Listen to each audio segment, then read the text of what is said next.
This is Liberty Law Talk, part of Liberty Fund's online library of law and liberty. Your host is Liberty Fund fellow Richard Reinsch. Our web address is libertylawsite.org, where you can subscribe, comment, find other episodes and links related to today's conversation.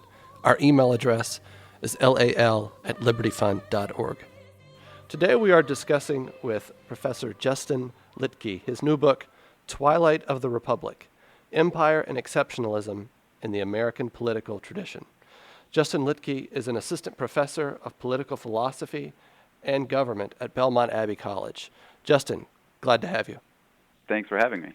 So I want to ask you, the question from the beginning is, the title of your book, Twilight of the Republic, is a provocative one, suggests fading away of our great country, suggests extinction even. So just sketch a thumbnail. I mean, what do you think has gone wrong? And even in thinking about the title, I mean, you seem to bear this out in some of your more, I'll say, provocative statements towards the end of the book about the American political tradition. And we can get into this term in the discussion because it's a technical term you use. It's been derailed, you say. Right. And so just sketch that for us here at the beginning. Sure. The central concern for the book was just how do our politics run today, and how have they run for much of the life of the country? There seems to be a felt difference there, even just intuitively, among a great swath of Americans. The scholarship bears this out as well.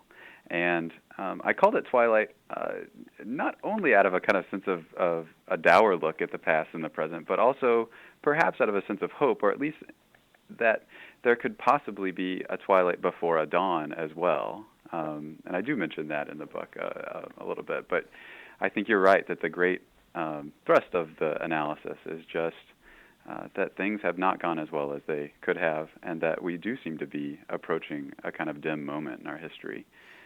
That's in terms of who we think we are and how that affects what we do and how we act. I think that for much of American history, we saw ourselves as a people who really thought we were doing something important, thought we were doing something well, but didn't see ourselves as the arbiter of all times and all places and all right and all wrong. That seems to change nowadays, and you can see some things, although obviously the book doesn't mention Syria in the last few months. That's been a hot topic and has definite intersections here. So I don't know if that answers exactly what you're looking for. But you said something there at the end I want to maybe ask you to talk more about, and that is arbiter of all things right or all things good. And I think because, a theme in your book running throughout that you kind of, you talk about, joust with, trying to find in different ways how it's gone badly, what could be in its right sense as American exceptionalism, and that's something we've heard so much about, and particularly in the last 10 years. But talk about that for a minute, because it seems to me in the public mind, whatever that might be, but say in the most popular sense, American exceptionalism, I think people understand America, their country, despite all of our problems, to be the best or the definitive interpreter of democracy, equality, etc., bar none. Yeah, well, I think that there are many who would agree with what you just said about American exceptionalism, yet there are so many people who have different ideas about it. And that was another place of the book where it got its genesis, is that I was concerned as I looked around the scholarly landscape, as I looked around the popular landscape, I was concerned that it seemed to me that none of the people using this term, American exceptionalism, and seeming to hang so much of their thinking, of their values, of justifying various political actions on this term or on maybe what the term signifies, none of them seem to be talking to each other. None of them seem to be having the same conversation. And so at the head of the book, I give what I hope is a kind of schematic for different ways to understand the term, different ways the term has been used. But then for much of the rest of the analysis, much of the rest of the book, talk about one particular variety that I call Imperial American exceptionalism. This looking at ourselves as somehow able to govern the lives of others, which I argue in the book, is a new development in American history. That's about 100 years old. Unique in your book is, I think, the way you go at thinking about American exceptionalism. You start, I think, in a different place historically, politically, and you have, or I should say, you introduce a methodology, one that you're building on, that Wilmore Kendall and George Carey introduced with their book Basic Symbols of the American Political Tradition. And so, I mean, the uniqueness of this, you start with the Mayflower Compact, the Fundamental Orders of Connecticut, 1639, the Massachusetts Body of Liberties, 1641. And you begin here with an analysis of the symbols, you say, of the American, or you're quoting them, of the American political tradition, and what's, how we have, how publicly understood ourselves, beginning with those three major colonial documents, building up to, and then you have a really nice chapter on the Articles of Confederation, or the Declaration of Independence, the Articles, the Federalist Papers, and the Constitution has documents that differentiate but yet continue that line of political thinking, stretching back to the 17th century. So I'm interested. I just want to ask you a question of someone reading that and thinking, so what? I mean, differentiation. So it's not a derailment, and maybe we should talk about that. It's continuing a line of political thinking with some significant differences. But I think a lot of people, and in particular, I can think of a lot of important political theorists, conservative political theorists, writing now who would say, what do those colonial constitutions have to do with the American Constitution and its central ideas? Sure.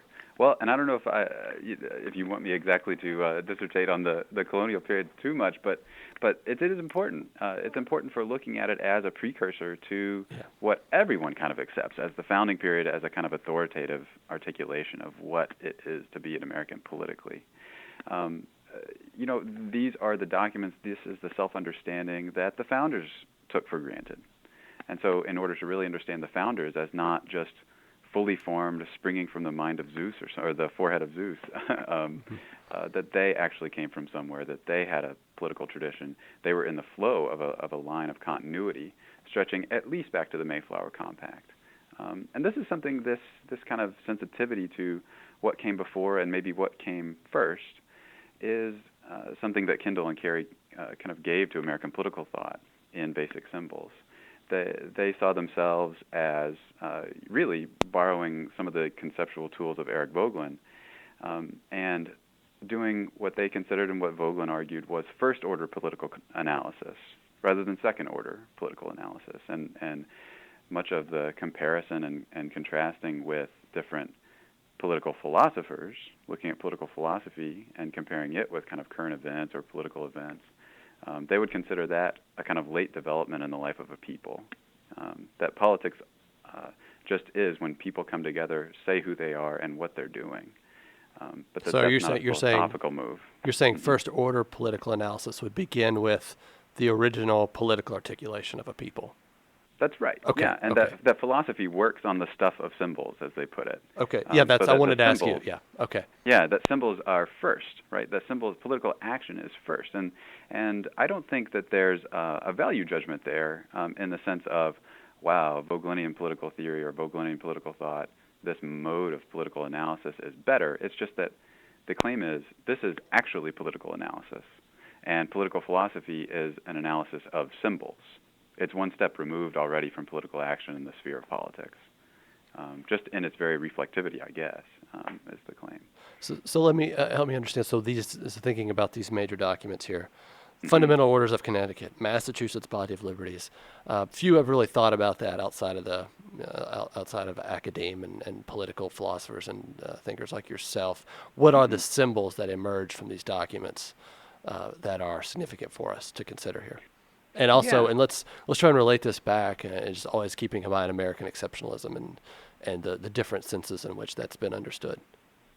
Well, there are several symbols. You look at some of the things that show up in the preamble of the Constitution, and some of these symbols you can trace backwards a little bit. Things like better ordering, that somehow it's not that we're going to have an abstract creation, ex nihilo, of the most wonderful political regime ever to be thought up, but that what the project of politics is just to try to make things a little bit better than they are, better than they would be if we didn't come together. So that's one example, and you can trace that through some of the colonial documents all the way back to the Mayflower Compact. There's also an emphasis on virtue and the necessity of the people being virtuous. There's a little bit of a controversy in American political thought about the role here, but there does seem to be some claim to that in the colonial period. That, as Kendall and Carey put it, and again borrowing from Vogelin, that the spheres of politics and religion are not separate for much of human history, and certainly not during the colonial period. That they're not separate. They're not treated differently. These are undifferentiated spheres for them, and that only in eventually treating them separate. Certainly, by the time of the founding, there seems to be a separation and a priority there. Society is distinct from government. Society for the founding generation seems to be the sphere that generates government. But for the Puritans, you had John Winthrop, who was both governor and a sort of minister and a sort of religious figure. His model of Christian charity is a sort of sermon. It's called a discourse sometimes. He seems to use that term most often, but it's also understood to be a statement of religion. And for goodness sake, he's talking about the Bible and Scripture, and how does this govern our politics? And so these are understandings of the tradition, not necessarily that should exclude political philosophy from the equation to understanding really what we're about, but that are prior to it, and that are different from looking at, say, John Locke and saying, oh, look, Locke shows up in the Declaration. It's just not so simple as that. You mentioned John Winthrop's model of Christian charity, and thinking about American exceptionalism. This is something that has emerged primarily from, and I'm relying on Richard Gamble's book, on City on a Hill. It's a great book. Which he argues this. There's a term, City on a Hill. We know that's a gospel term. Right. And although not everybody knows that. Not everybody knows that. That's its origin, and it really disappears from political discourse. He argues, makes some appearances in the 19th century, I think, but nothing that was like publicly noted. But it returns in force with John F. Kennedy and his speechwriter, who are using that term, and then of course Reagan actually makes it a huge part of his rhetorical appeal, in a certain sense. And so, but the model of Christian charity, and so we're thinking about American exceptionalism. If anything, if there's any way you could tie it to American exceptionalism, it would be as an exemplary statement, and that would be. But this, of course, is to strip out the immense theological content or the political theology of it as well. But how do you, because you have a statement in your book where you say progressive foreign policy, imperial foreign policy could be tied in some sense back to Winthrop. And that struck me as odd. What did you mean there? Yeah, I think it could be tied back to Winthrop, but maybe in adverbs in order here. Not justifiably. Not justifiably, okay. Yeah, I don't think it's that Winthrop foresaw this or planned this or wished this to happen. It's just that looking backwards, once half of the Puritan equation becomes eliminated, which it does over the course of American history, then this tendency to just kind of go and meddle in other people's business is not maybe natural, maybe not inevitable, but at least possible. One of the things about Winthrop that he's fairly clear on when he talks about who are we, what are we going to do, and the we here is not America, of course. This is the Massachusetts Bay Colony. But he says, who are we, what are we going to be about? He's articulating in the idiom really of the Old Testament, a kind of covenantal understanding of politics and religion. And anyone who knows their Old Testament a little bit will know that these covenants are often attended by both blessings and curses. If you fulfill the covenant, then you will get special blessings from God. If you do not, if you go against it, then these special curses. It will be worse if you go against the covenant than if you had ever just not taken part in it. This two-pronged approach, half of it gets eliminated over time. And without kind of arguing where that happens or why that happens, just noting that it happens is enough to note that this gives, especially by the time of the Progressive Era, the turn of the 20th century, the Spanish-American War, this gives to people thinking about politics a kind of license.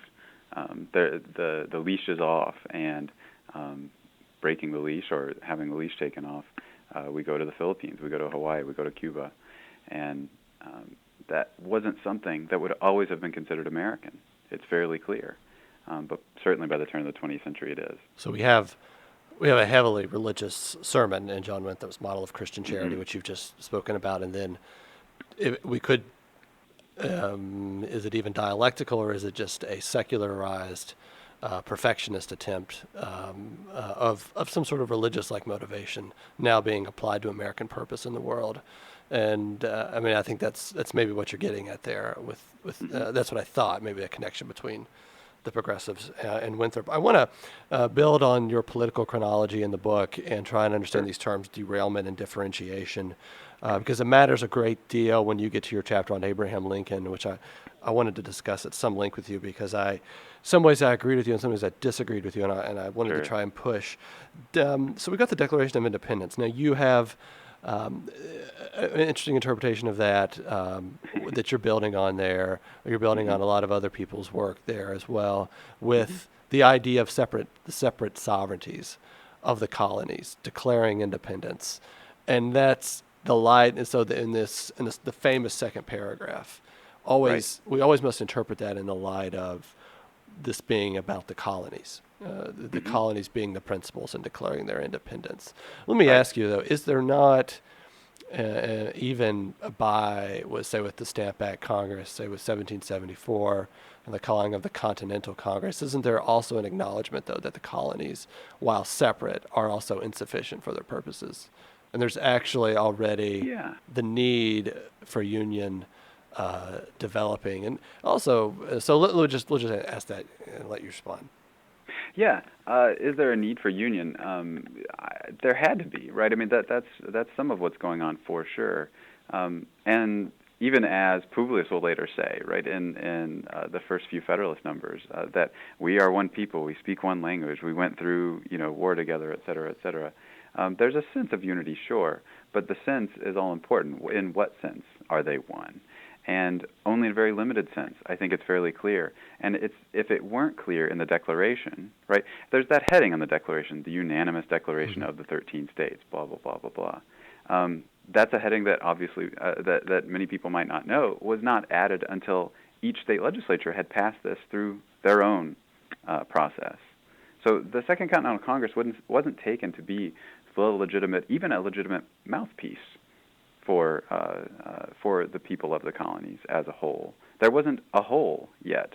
That you could say that was established under the Articles of Confederation, but of course then you've got to deal with Articles 2 and 3 there, which make it fairly clear that for most, if not all intents and purposes, the colonies are going to be sovereign.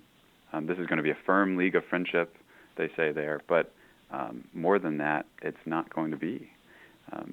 And I think by looking a little bit past the Declaration and what they're doing, what the people of the colonies are doing, you can see that maybe it's not even the people of the colonies, maybe I'm not speaking precisely enough, but the colonies themselves acting in a political capacity. So you have, and I guess and help us understand the work that you're doing in your book with this discussion, because you have the Declaration of Independence, the Articles of Confederation, the Federalist Papers, and the Constitution, all showing an emerging line of political practice and thought in America.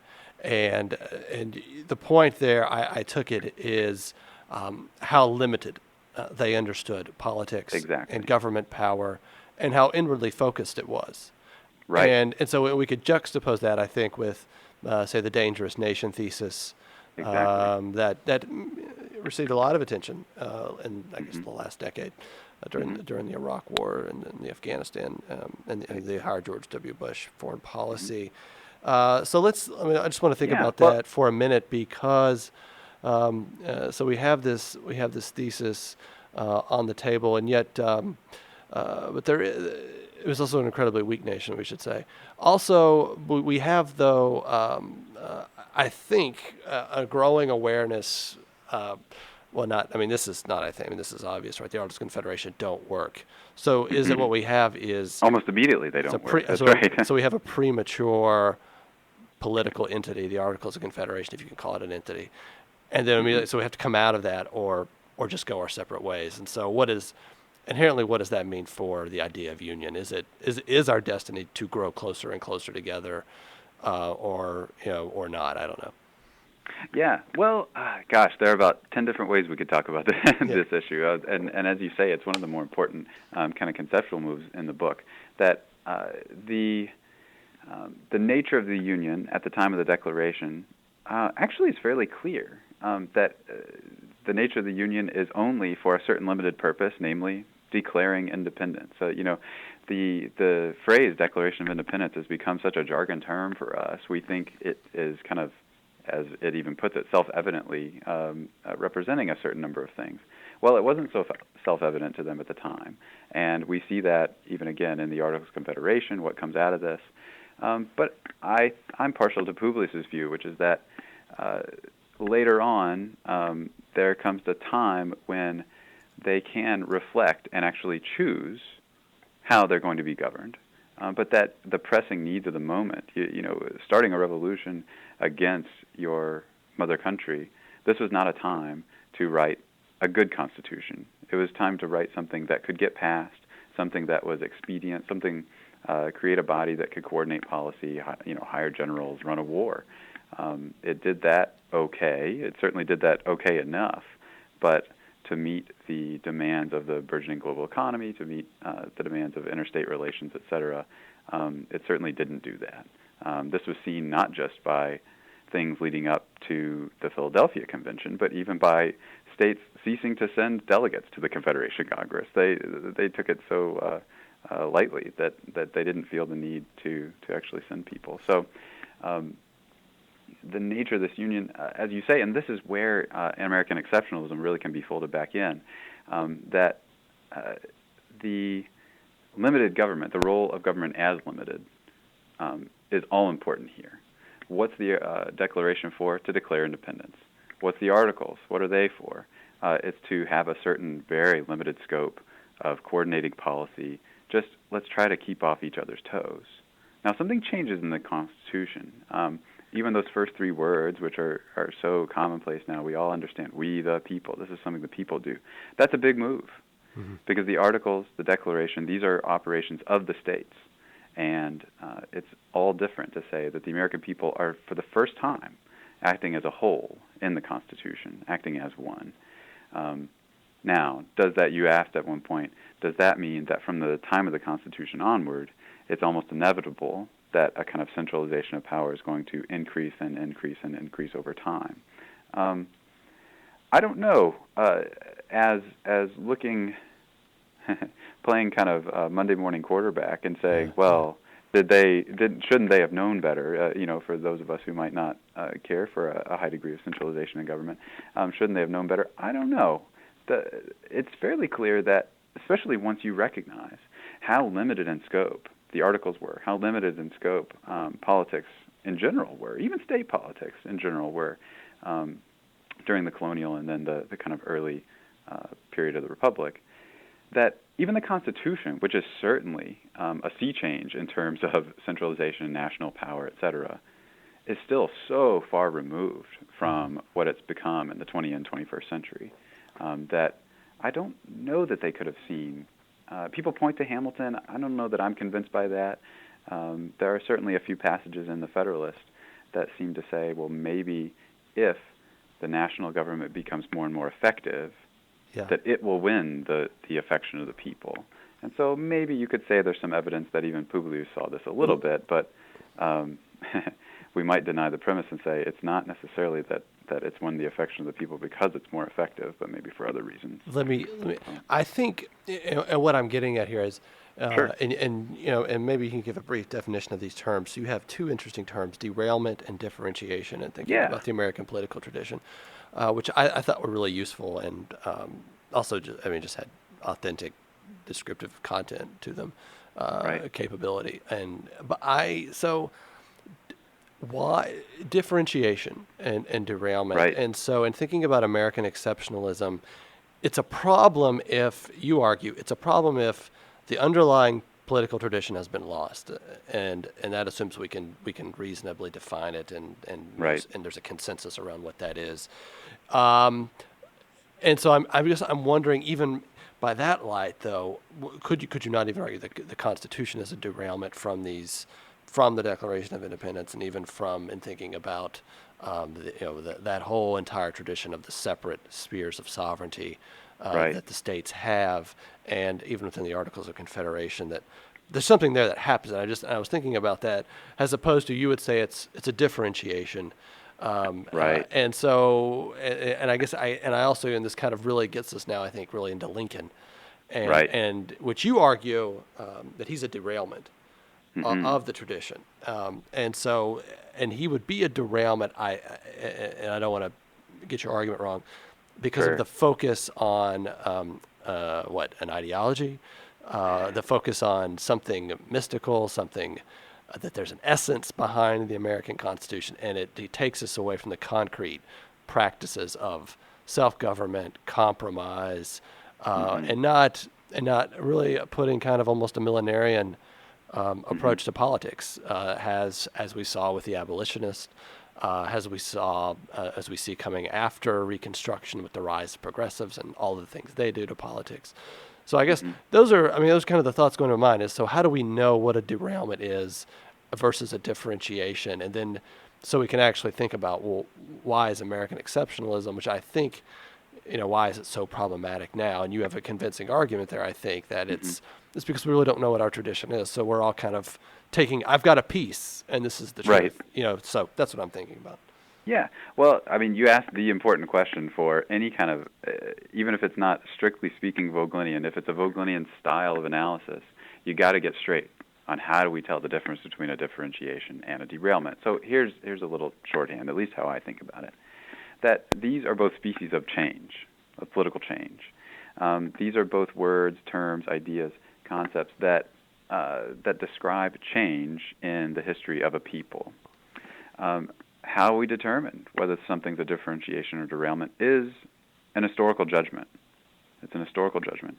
And so what we're looking for in terms of, is it a differentiation or is it a derailment, are lines of continuity or lines of a radical change. I mean, what causes a train to derail but a rapid move in a different trajectory, right, or in a different direction? This is part of what Kendall and Carey argued, and certainly I argue that as well, that the thing that separates Lincoln really from what went before, and you raise an interesting question, maybe you should talk about that too, about whether the Constitution should be considered a derailment, because it seems to be going in a different direction. I guess by my lights, it's absolutely not, and because you can group things in the American tradition, in American history, roughly along lines, these terms have been used before, they're not mine, but a teleocratic or a nomocratic direction, right? Are we going to say that it's a rule of law, or are we going to say that or a teleological, right? That we're moving in a certain direction, right? That politics has a purpose out there to achieve some kind of abstract goal. That seems to be more of what Lincoln is articulating. He certainly, even if he wasn't trying to move the country to a different set of purposes, he at least is reinterpreting the tradition, and fairly obviously so. When he talks about the Gettysburg Address, he even contradicts himself a little bit, the way that he had talked about things.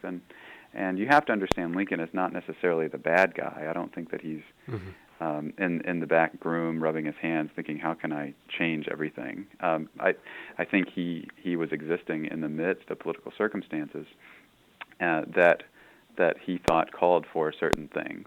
He saw in the American political tradition certain resources that he could use to his advantage, and did so. And the question is not, do we like Lincoln or not, and then the analysis turns on that, but what does Lincoln represent in the flow of the rest of the tradition? And I do think he represents a change. Yeah. And I think, it is interesting because, so is he a derailment or a figure merely differentiating? And so, I think so we do have natural rights arguments in the founding. We have a lot of natural rights arguments in the founding. It seems he's almost a Socratic thinker. and the sense of he is trying to drill down to the essence of, well, so what is finally true about popular sovereignty? Right. What is finally true about self-government, about actually giving reasons for securing political consent? And I continue to see him trying to think, so what, in the final analysis, why do we care about all this Republican self-government stuff? And it has to be not because of American exceptionalism, but maybe it's because of human exceptionalism and who we are. But I think so. So maybe a better way to think of it is well, this is a question.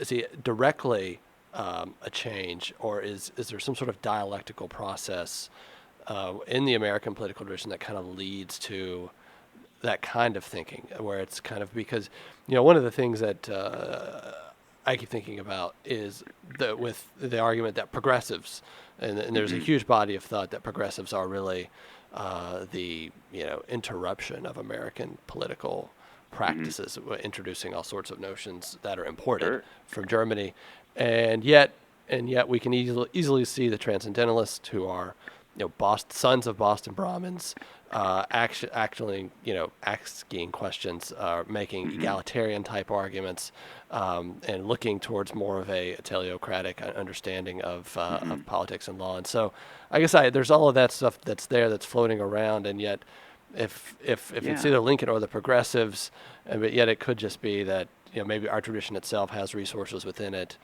that you have to think about are unbound and that have to try and be reconciled or hedged in some way. I think you're right to point to all these things, and I think you're right to say that they are in there. They're in the fabric there. But the question for me is, what's the mainstream of the tradition at any given point in the history of the people? And it's fairly clear that by the time of the 20th century, those progressives do end up, if not representing the mainstream, because they're not dominant, but they are winning. This seems to be the point when they start to win fights. Even in the way in the kind of controversy surrounding the Philippines, they can't ram it through. It has to kind of, because of a standoff in the Senate that has no resolution, then there's a kind of political space opened up for McKinley and Roosevelt to have their influence. But so by the time, that seems to be an inflection point, and that's why I included it in the book. But it's not so clear that those voices are dominant yet, even if they are present to a greater or lesser extent previously in the tradition.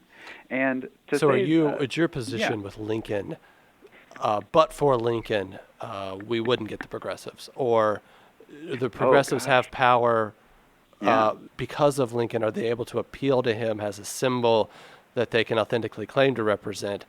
And I guess, my brief thought is, even thinking about the Albert Beveridge example that you give in one of the last chapters, the progressives seem to be running away from the idea that there's a structural reality that reason can understand and interpret, define, and this would give an order to law. I think that's really the essence of what Lincoln is saying.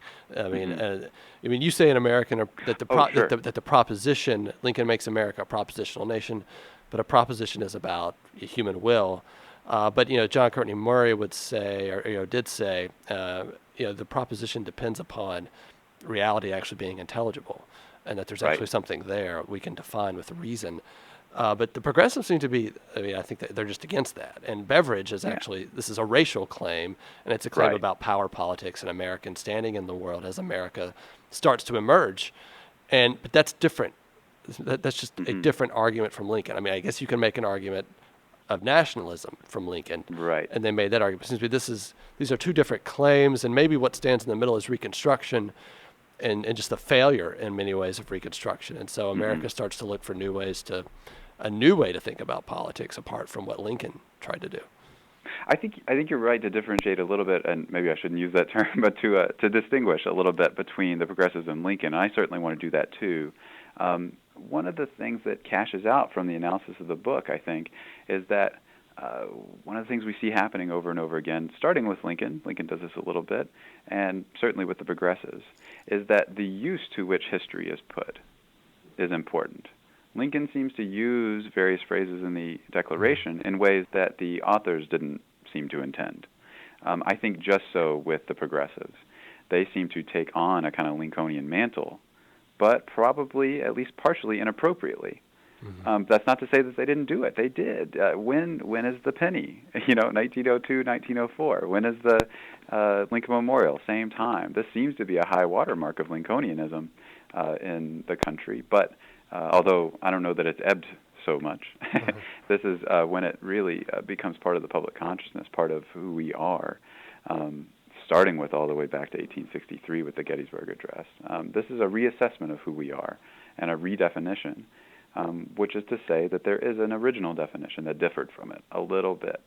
And I think the nature of that difference is something that I'm getting at, and something that contributes to the confusion that we feel today, and contributes, therefore, a little bit to what I say is that maybe, perhaps, the twilight of the Republic here. So maybe just trying to think, and I'm just trying to connect up everything we've been discussing. So if we say the animating principles of our Constitution, federalism, separation of powers, rule of law, limited government, those things, right.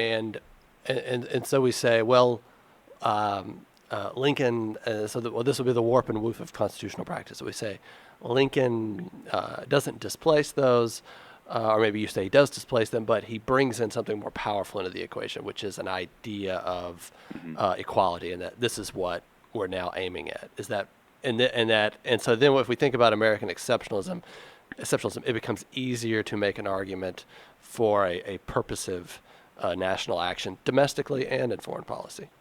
That's Is that roughly right. a good summary of what? Okay. Yeah. Well, just to say, sorry to interrupt, that we who we are and who we think we are, right? What we think is characteristically American will affect how we act. You might say if you're somebody who's a Christian, right? I mean, this affects how you interact with other people every day. I'm lucky enough to be at a Benedictine institution where we have some wonderful monks who have been here and dedicated their lives, right, to prayer and to greeting people with hospitality, treating everybody they meet in persona Christi. That's because, in many ways, their identity, who they are and who they think, as they would say, right, God is calling them to be, affects how they act. Well, one of the things I'm arguing is this happens in politics too.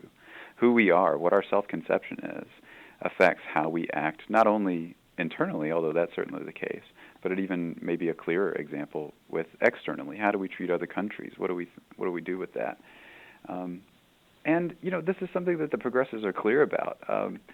It's interesting. It's not that the progressives are secularists, actually.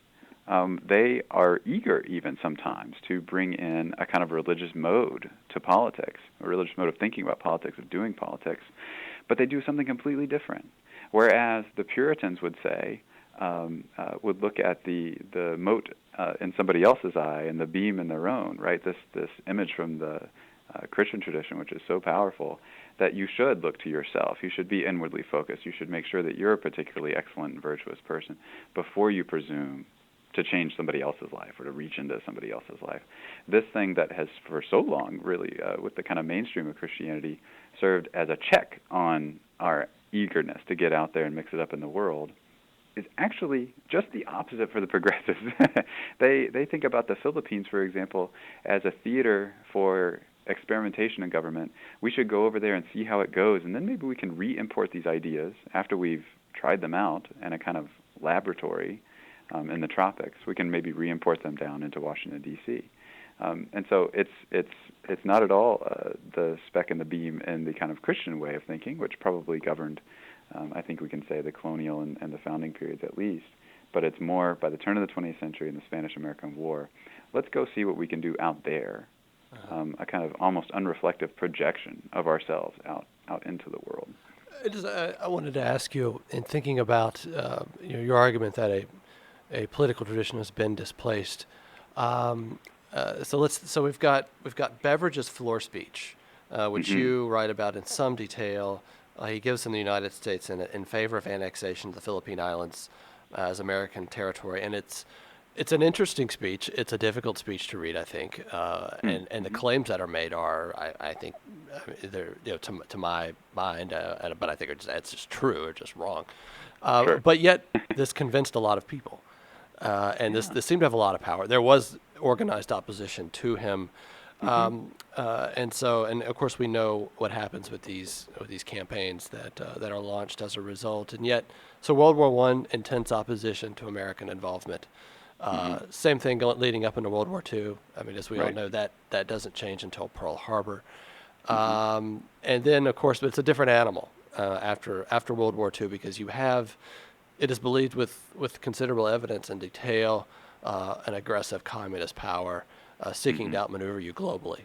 And so the belief was this required just resolute American action. It was the age of exception, to quote a term, quote a phrase. So I just thinking so is it the case? I mean, the tradition isn't displaced. It's a minority opinion. It has to be recovered, rearticulated, but it's there, and people kind of sense it, and they kind of feel what's wrong about a foreign policy action, not guided by protection of the American Republic, but as we saw even after the Cold War, something like democracy creation. This is now the great American purpose, which we now I think has been.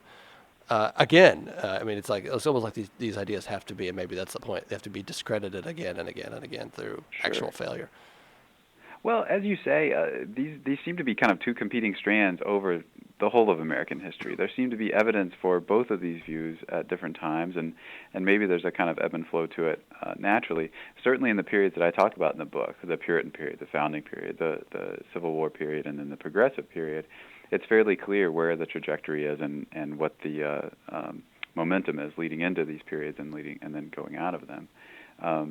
The 20th century would be a fascinating kind of part two to some of this project, but I also tried to follow some of the advice of my previous professors and say I tried to treat politics as little and as little proximity to our current day as possible, because then you get involved in the passions and it's very difficult. So that's number one. But number two is who would like to be faced with these choices? Certainly not an egghead academic like me. Maybe some of us presume to know that we'd be able to do it right, but these are hard choices.